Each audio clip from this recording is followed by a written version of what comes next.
Joining me now, Republican Congressman Matt Gaetz of Florida. He sits on the Judiciary, Budget, and Armed Services Committee.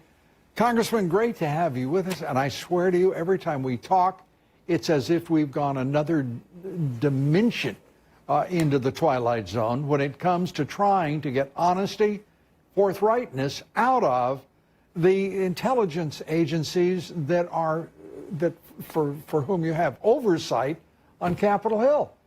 And they must, McCabe must think you all are just complete idiots to contradict himself and be as inconsistent as he has been. What do you make of it?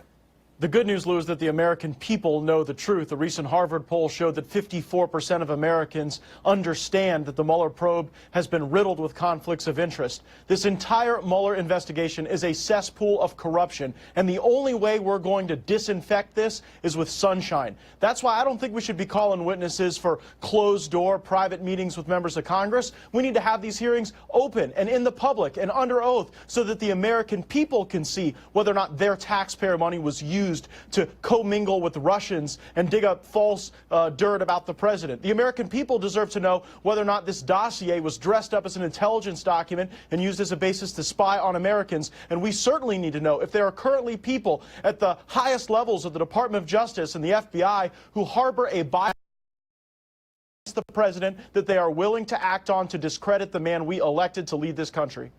And how can anyone not say, bravo, let's do that, Congressman Gaetz, because the American people need to know what's going on now, because on every level, it looks like the uttermost officials of the FBI and the Justice Department are as crooked as they can be.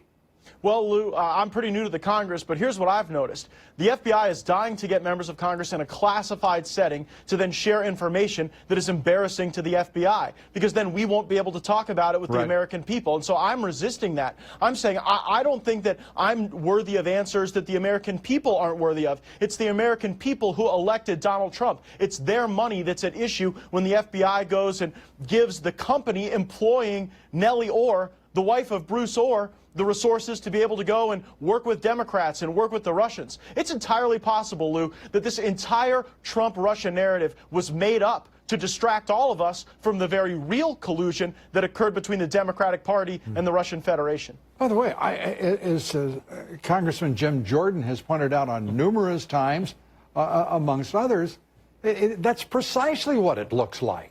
And it looks like everyone at the uppermost levels of the FBI and Department of Justice have been working for somebody else, not the American people. Well, and that's not you and I just speculating, Lou. That's the very text messages that Peter Strzok was sending to his mistress, saying that, he never could believe any world in which Donald Trump would win. Hillary should win 100 million to 0, but that he would be the insurance policy, that he had a plan, that he was praising his mistress for hatching the plan in Andy's office. Obviously, Andrew McCabe, who will be testifying before the Judiciary Committee tomorrow, but unfortunately, that testimony will be behind closed doors. I am calling on congressional and my colleagues to demand answers, not just for us, but for all of the American people who deserve to know what happened. And then we need to drive the reforms to make sure that this never happens again. We need transparency, we need oversight, and we never need to empower an FBI director or a special counsel to go and curate a group of people that have a bias against one person and for another person. I couldn't agree with you more. Congressman, thanks for being with us. We appreciate it. Thank you, Lou. Congressman Matt Gaetz. Be sure